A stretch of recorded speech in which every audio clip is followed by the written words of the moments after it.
Hey, what's going on, everybody? Manny here once again. Welcome to DFS Zone. I have a brand new video for you, ladies and gentlemen. But before I get started, like always, I appreciate you guys drop a like. If you're new to the channel, first time here, never ever seen any of my lineup advice videos, the only thing you need to do to be a part of our community is to become a subscriber down below. So make sure you subscribe to the channel. Make sure you put on your post notifications. This way you don't miss out on any of my future lineup advice videos when I upload. With that being said, today is Monday, February the 4th, 2019, and we have a 6-game slate in the association. We're going to get right to it real quickly, man. Congratulations to the New England Patriots for winning another Super Bowl. Wow, what an organization. I mean, probably one of the best dynasties I've ever seen in sports and team sports. So congrats to the Pats. We'll see how it pans out next year. And Tom Brady, 40 years old, and he says he's going to continue to play. Hey, God bless the guy, man. So let's move on. All right, so today, now we're just going to look forward to just finishing up the NBA season. And, of course, we got Major League Baseball. Usually when football's over, we got to start focusing on baseball. So spring is around the corner. All right, we go to the top here. As you can see, like always, I always go over first things first, which stud maybe I may have some exposure to today.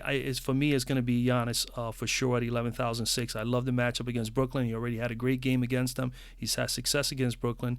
And I also think that Brooklyn is a team that doesn't get blown out often, especially at home. They're competitive. It should be a competitive game. I think this is a game that Giannis could definitely get 50, 60 fantasy points or better. So at 11,006, I will have the most exposure out of the studs to Giannis here. Other than that, I do like Jokic as well, but he's going up against Drummond. I'll get to that a little bit later.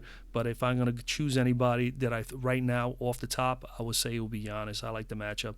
All right, at point guard, we have Trae Young at the top. I think he's a viable option, to be honest with you, just simply on how well he's been playing as of late and knowing that this game is going to be a paced-up game.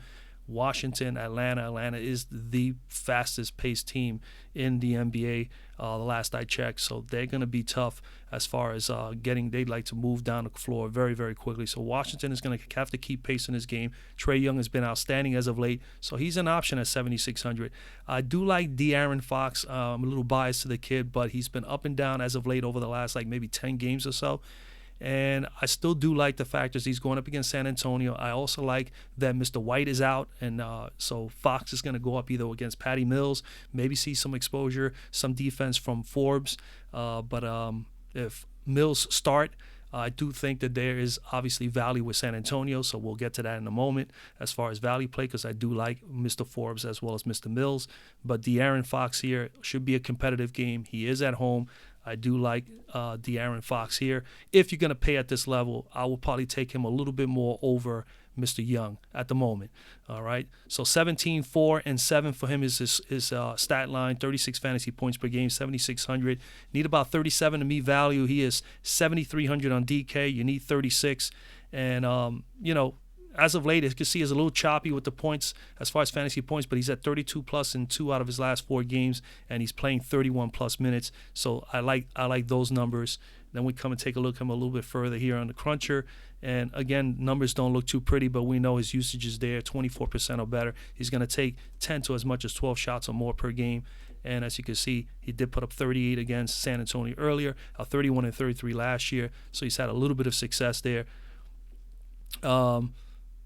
What I like also is that he's playing at home. That's the most important thing. He's playing at home. He's shooting 43%, nearly 44% from the floor at home, 36% from 3. He's averaging 2 steals per game at home, 16.5 points per game from the floor, and 37 fantasy points.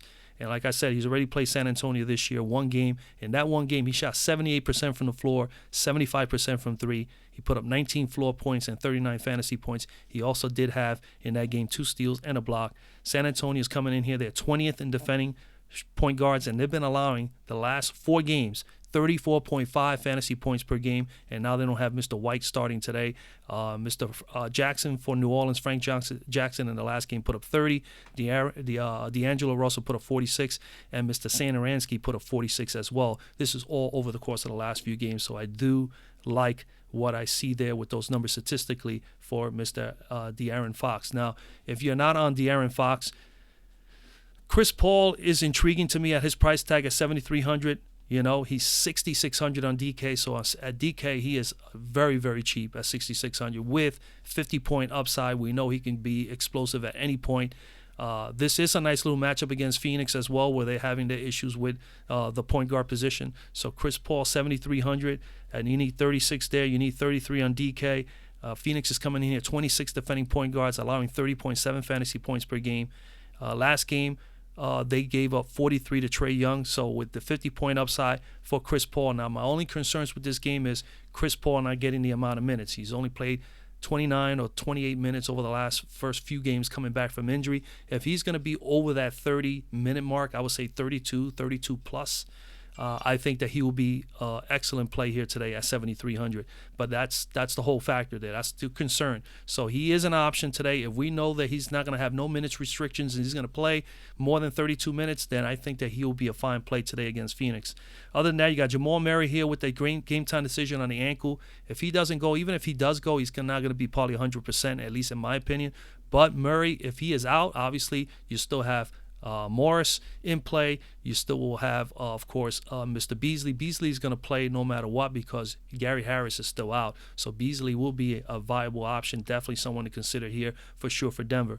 Reggie Jackson has been lights out the last few games, but he is going up against Denver, and Denver defense will always do that to a guy that's been coming in there pretty. So you could ride him if you want. With that, with how hot he has been at 6,800, his price tag is way up there. But he could be someone you consider. I do like Satoransky here against Atlanta. I do like this paced-up game. This is going to be a game that should be probably fairly close, and it's going to be high-scoring. You got to have some exposure to this game. Now, granted, if you have exposure, a little bit of advice. If you're having exposure to the Atlanta-Washington game, ladies and gentlemen, make sure that you leave a spot or two for the later games. Okay, but make sure that those plays that you put for your later games, that those players are players that are for sure going to play, and they're not going to be in that position of being a game-time decision or a player that more than likely a coach may sit because of rest. So the exposure at the San Antonio-Sacramento game or Houston-Phoenix is what you're aiming for. So this way, if you are in the running throughout the night, it's pretty exciting because I've been there. I've been there. I've experienced this. It's always good to know that if you have a shot to win a GPP or at least compete and be in the top 10, top 20, you have a shot, period. If you're in the running, I look at it this way. If you're in the running, you want to be able to have some exposure, have one or two plays still left late at night so that you can see if you can get over the threshold there at the very end. So it's a little more exciting that way. That's just, a little bit of a piece of advice. All right, so Satoransky to me is someone that I definitely would like to have some exposure to. Satoransky, 6,500. You need about 32. On DK, he's only 5,600. So he is definitely a fine play on DraftKings. You only need 26, and he's averaging close to 20. But the amount of minutes he's playing, pretty much, granted his last two games, 23 and 24 minutes, I'm not concerned, but 30 to 36 minutes, he should see somewhere in that 30-minute mark in a game like this as far as pace is concerned. All right, so I do like it. I do like him a whole lot here. Atlanta's 22nd in defending point guards, and they're allowing 36.7 fantasy points per game over the course of the last few games. He has had 4 out of his last 7 games. He has had 40 or better, so he has done very well there as far as scoring points. 31 plus, not 40 4 out of his last 7 games. And versus Atlanta, he has played Atlanta 3 times this year, and he's had a little bit of success. Against Atlanta, he's averaging 13 points, 32 fantasy points per game, and shooting 66% from the floor and 67% from 3. So those are some of the other check marks I put next to his name that leads me to believe that he is someone to consider. So again, you can have some exposure to Young. You can have some exposure to Satoransky going up against him. I do like De'Aaron Fox here, and Chris Paul is an option. Other than that, you got to consider obviously Forbes and Mills here because there is no Mr. White. Mr. White is not playing today. He is out for San Antonio. Forbes has been playing the 2. San Antonio has been playing small as of late, at least the last 3 or 4 games since DeRozan has come back, and they have moved. They have been playing with the lineup being Aldridge at center, Rudy Gay playing the 4, DeRozan playing the 3, Forbes playing the 2, and of course Mr. White playing starting at point. So I would think maybe Mr. Mills will slide in there and be the starting point guard today. If he is, I do like Patty Mills more than Forbes, just simply because he is a better fantasy point per minute option than it is for Forbes, at least in my opinion. If you look at the games log and the game stats, you're going to see that he is closer to getting 1 fantasy point per minute pretty much almost every time he's on the floor as opposed to Forbes. Now, granted, Forbes is playing more minutes, okay? So it's all entirely up to you. But for me, I'd rather go with the fantasy points per minute. And if he starts and he's going to get 28 to 30, 32 minutes, it's a good chance that he will smash 4,100. You only need 20 to meet value here, and he has 4,100 on DK as well. So Patty Mills would be a very, very nice, drop spot play here, even though he's not quite under $4,000. Other than that, Forbes is the next option, and that's pretty much it. Sacramento, their opponent is dead last defending point guard. So that's another reason why you got to at least have some sort of exposure to either one of these two guys. They've been allowing 36.9. So you round that off, that's 37 fantasy points per game to opposing point guards. Okay, they gave recently Mr. Young 34 and Alexander 34. So, yes, there is definitely an opportunity there. Let's go over to shooting guard. At shooting guard today, you got James Harden at the top. With Chris Paul playing, I can't see myself paying 13.8 for James Harden. Plus, I think he will get some Devin Booker defense. I do like Bradley Beal here in that same matchup against Atlanta, 93. I haven't been on Beal in a while.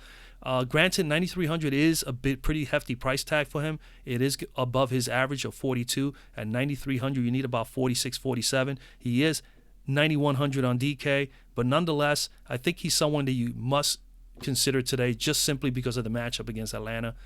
The game should be fairly close. I can't see Washington blowing out Atlanta, and I don't see Atlanta blowing out Washington. I think it'll stay fairly close. I think the over-under is only 5 or 6 favored Washington at home. But, again, he's been steady getting 42 to as much as 45, so he's around his fantasy point average. And at 93, you really will like him to smash. Me being a GPP player, I want him to be at 53, 54 fantasy points or better. I think he can still do that tonight.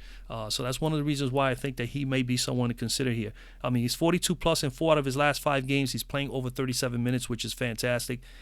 He is pretty good 1 fantasy point per minute player, Mr. Beal. His home and away splits at home, he's 47% field goal percentage, 36% from 3. He has averaging 1 block, 1 steal, 25 points per game, and 44 fantasy points per game. Going up against Atlanta, 3 games this year, he's averaging 54% field goal percentage, 41% from 3, way above what he's been averaging at home. He's averaging also 2 steals a game, 29 fantasy points per game, and 29 floor points per game and 50 fantasy points. So he can get you 50. He's been averaging 50 in the 3 games against Atlanta already. I don't see no reason why he cannot get 50 or more. For me, that's what I'll be looking for from him today. If he can get me that, I'll be very, very happy. But Bradley Beal is someone that I am considering. Other than Bradley Beal, I am also very much interested in Khris Middleton versus Brooklyn because I think that's going to be a competitive game. And Khris Middleton did smash against Brooklyn the last time he played against them. And, he's averaging 17, 6, and 4, 32 fantasy points, 6,800. Mr. Middleton, you need about 34 to meet value. He's 6,004 on DK. You need 32. Very much attainable for him. He is pretty consistent as well. As you can see, 34 plus in 3 out of his last 4 games. And he's playing 32 to 33 minutes or better on average, per game as well. All right, so we go over here, Middleton, Khris Middleton. His home and away splits, and now granted, look, he's still getting about 23, 24% usage rate, which is fantastic. He's getting 14, 15 shots per game on average, and he gives you a little balanced stat sheet. You get you rebounds, you get you assists, and he's capable of getting you a couple of steals. His home and away splits, 42% field goal percentage, 35% from 3 away from Milwaukee, 16 points per game, 32 fantasy points per game. Versus Brooklyn this year, that one game he shot 73%. He took his regular 15 shots. I look at that, and he's averaging 14, 15, and he did take 15 in that game, and he buried 11 out of his 15 shots. He shot 73% from the floor, 4 of 6 from 3 for 67%. He had 1 steal in that game, 29 floor points, and 48 fantasy points. All right. So he is at least still, in this case, I looked at the numbers. His numbers are still pretty much the same all the way across against Brooklyn. And as you can see, 47 in that game. That was back on December 29th. He did have a 44 spot in the last game against Brooklyn last year. Brooklyn is coming in here. They are 3rd in defending shooting guards, and they've been giving up 32 fantasy points per game to opposing shooting guards. So again, he's in a very good spot. Mr. Khris Middleton, definitely like him here against Brooklyn. All right. Other than Mr. Middleton, if you wanted to pay down, there is a couple other guys. I kind of have him a little bit on my watch list, as well as Buddy Hield. do think he could be a viable option. You have Mr. Morris here, Monté Morris. Monté Morris is definitely in play. I mean, he's playing massive amount of minutes, 42 plus in 3 straight games and 36 plus minutes per game. The longest, if Mr. Murray's out and he is slotted to be the starter again, you got to consider Morris here against Detroit, because Detroit has been giving up quite a bit of fantasy points as well. They've been allowing 31.2 fantasy points per game to opposing point guards. And if you're not on Mr. Morris because Jamal Murray happens to play, then Mr. Beasley will be the nice pivot to at $4,900. He is $900 cheaper, and he is also in the position 28 plus minutes over the course of the last few games. 4 out of the last 5 games, he's had 29 plus fantasy points, and he's had at least 3 straight games where he's put up 22 floor points. So Mr. Beasley's been balling out as well. So those are the guys I'm looking at small forward. At small forward at the top, like I said, I do like Giannis. He's in play for me. I mean, 51 plus in pretty much 6 straight games.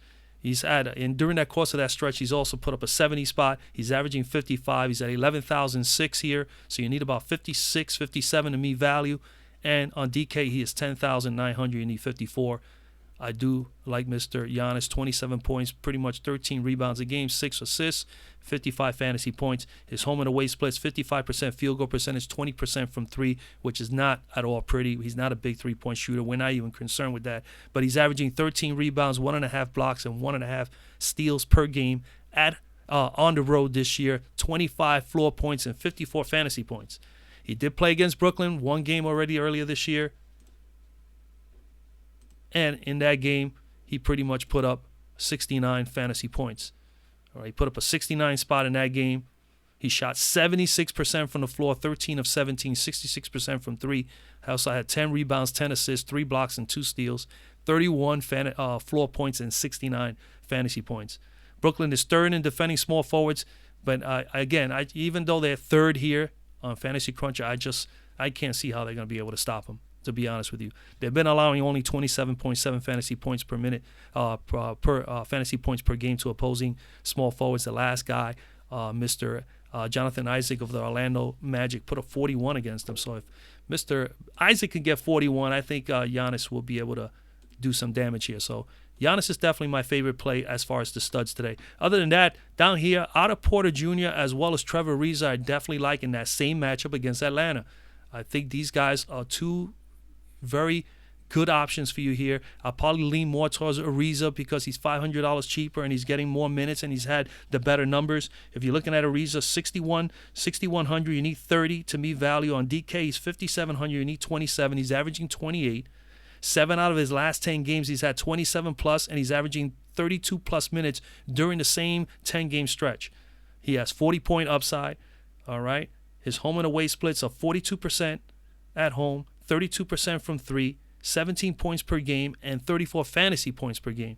So he's averaging at home more fantasy points than what his average is throughout the season. And in 2 games against Atlanta, he's averaging 15.5 points per game and 37 fantasy points, and also averaging 3 steals per game. So he is averaging also a little bit more against this opponent than he has done at home. So Trevor Ariza is my favorite out of the 2, but you can go either or because Otto Porter now all of a sudden has been playing more than enough minutes. He's at 6,600. He's 5,900 on DK. Only need 29 to meet value there. Again, you know, he's been shooting excellent as well at home. 49% from the floor, 36% from 3. 13.5 points per game, 28 fantasy points per game. In 2 games against Atlanta, his numbers are a little lower than Trevor Ariza. He's averaging 48% field goal percentage, or averaging only 14.5 points per game and 28 fantasy points per game. But again, Atlanta, 26 in defending small forwards, allowing 29.5 fantasy points per game. They just recently gave up to Bridges of the Phoenix Suns 34, and Joe Ingles, the game before that, he put up 31. So again, either one of those guys, Porter or Ariza, are good to go for me.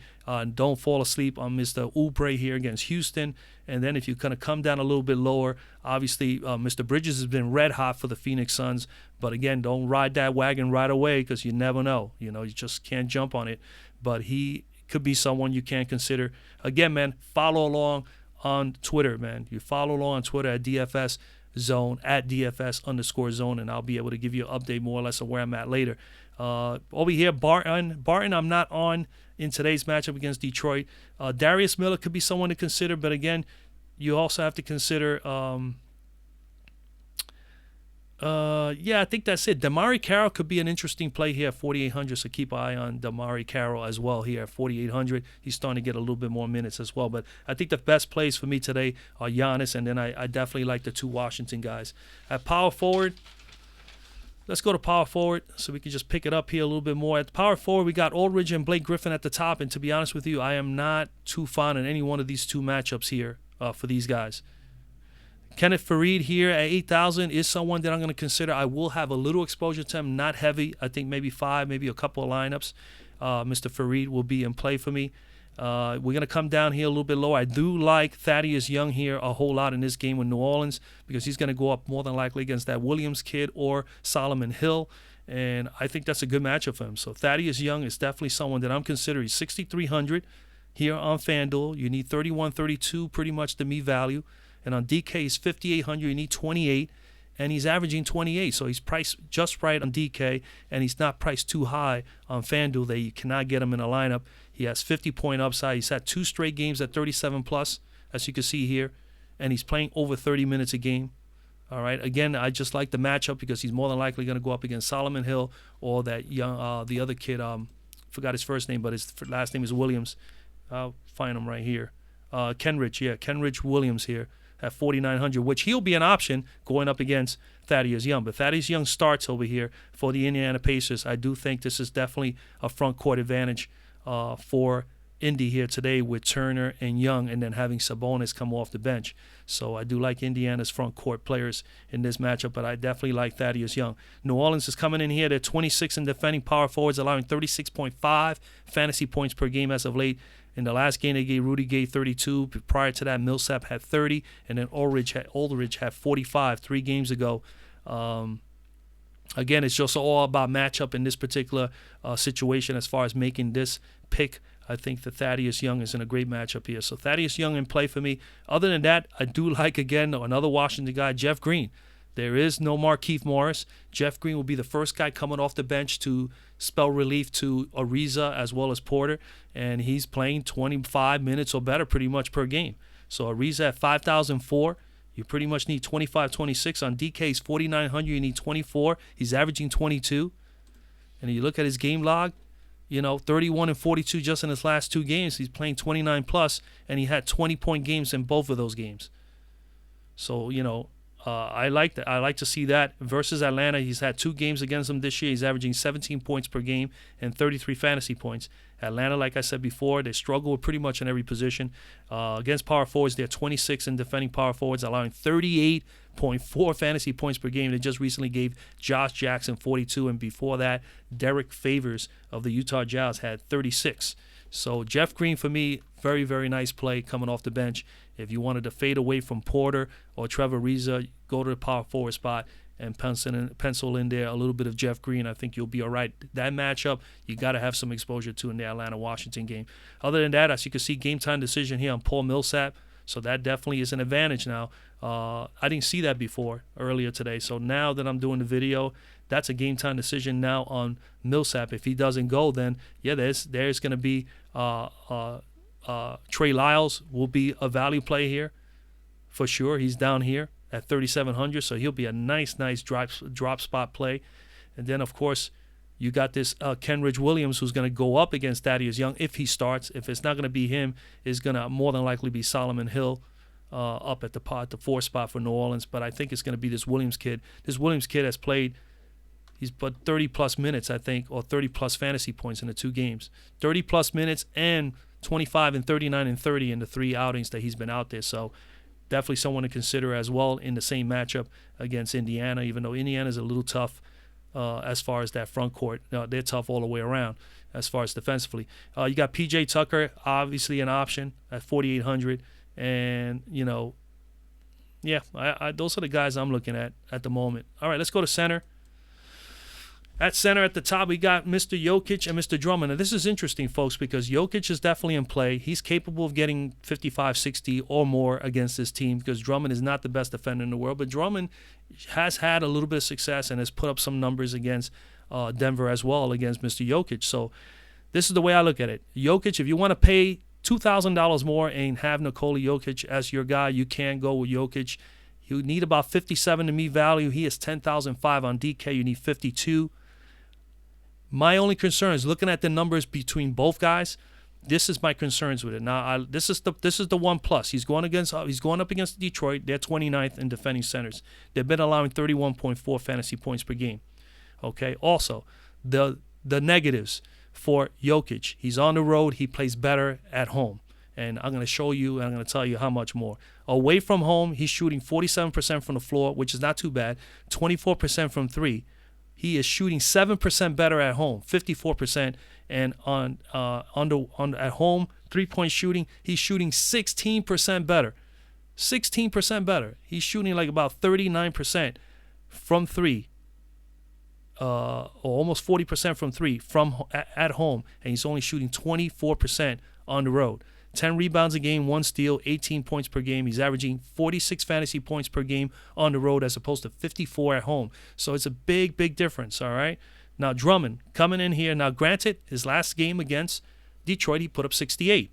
But let's look at Drummond for a moment. Drummond is $9,300, and you're going to be $2,000 cheaper. And as you can see, he's averaging close to 44 fantasy points per game in 48 games. The last time he played against Jokic in Denver, he put up a 53 spot. His home and away splits. At home, 52% as opposed to 44% on the road, shooting from the floor. 16 rebounds per game, 2 blocks a game, 1.5 steals, 17 points per game, and 46 fantasy points per game. All right, so that's the concern here, is that he is probably going to be able to put up per dollar better numbers than Jokic. So again, it's entirely up to you. You want to play Jokic, he has the better upside, at least the way he's been playing as of late. So you can get 60, maybe 65 from him. I think for me personally, I'm going to have a little exposure to both. I'm going to probably make 2 or 3 lineups with Jokic. I'm going to make 2 or 3 lineups with Drummond and make sure that I cover my rear end. Pretty much it. And make sure that I get a little exposure to both. Now, get back to Drummond, 9,300 here. He is 8,200 on DK. You only need 41 there, so that's not a bad price. Okay, so he's definitely someone to consider on both sides in this matchup. Other than that, you come down here, I tell you the truth, I'm willing to come all the way down, ladies and gentlemen, and come down to Willie Cauley-Stein. I was looking at his numbers. He's pretty cheap right now, 6,100 for Willie Cauley-Stein. You only need 30 fantasy points, and this is a guy that is averaging 32, as you can see here on FanDuel. 32 in 52 games. All right, and on DK, he is 5,800. You only need 28, and that's below his average on FanDuel of 32. So he is priced absolutely a little too cheap. He is at home, so that's one positive. 3 out of his last 4 games, he's put up at least 32 fantasy points. We're going to look at his game log real quick. You see that 38, 32, and 38? And he's been playing a little over 30 minutes a game on average during the same stretch. At home, field goal percentage, 53%, 53% from the floor, averaging 10 rebounds a game, 1 steal a game, 15 points per game, and 35 fantasy points per game. Now get this. In one game against San Antonio, he didn't shoot particularly great. He went 6 of 14, 43%, had 13 rebounds in that game, did have 1 steal, 13 points, 37 fantasy points. San Antonio is coming in here. They're 16th in defending centers, allowing 33.7 fantasy points per game. So it's right in his wheelhouse. They just gave Jared Allen 34, Okafor for New Orleans put up 32 and a 54 in 2 games over a stretch of about 4 or 5 games. So again, I think he could be a very sneaky play. He's not going to be highly owned. Nobody's going to even have him in their radar. I do like the matchup here. He's going to go up against Aldridge. I think that this could be a very sneaky play here. So I'm going to have exposure to these 2 guys here, a little bit of each, and I think I will have some exposure to Mr. Stein. Other than Mr. Stein, another guy that's good fantasy point per minute player, and I've discussed this here before on DFS Zone, is Dwayne Dedmon. But his minutes are just, he's averaging 26, 27, 28 minutes a game. If he was to get 30 or more, he will get you 1.1 fantasy points per minute. I really, truly believe he can do that. But the problem is that when he doesn't play as well, or when they bring in Lynn and Lynn plays well, they keep Lynn on the court a little longer, and that obviously takes away from Dwayne Dedmon getting more time on the floor and putting himself in position to put up more fantasy points for us fantasy players. So Dwayne Dedmon is someone to consider as well. You always got to consider Jared Allen. He is going up against Brook Lopez. Brook Lopez is priced a little high. You need about 32 to meet value there, so I'm not quite on Brook, but I do like Dedmon here as well. So that's pretty much where I'm at. And remember, if Millsap is out, that opens up the doors for Mr. Plumlee here at 4,200. He may get some exposure at that 4 spot, okay, as well as Trey Lyles. So that's the value you're going to get there. So watch that. Again, stay on top of the news. Follow me. If you have not yet followed me on Twitter, I will tweet a half hour prior to lock. I will tweet my final lines and my final plays for today's slate. So make sure you follow there if you haven't done so already. It's DFS Zone at DFS_zone. All right, guys, that's pretty much all I got for you today, man. Again, I wish you guys a lot of luck tonight. Follow along. Make sure you stay on top of the news as well. And I'll see you guys tomorrow.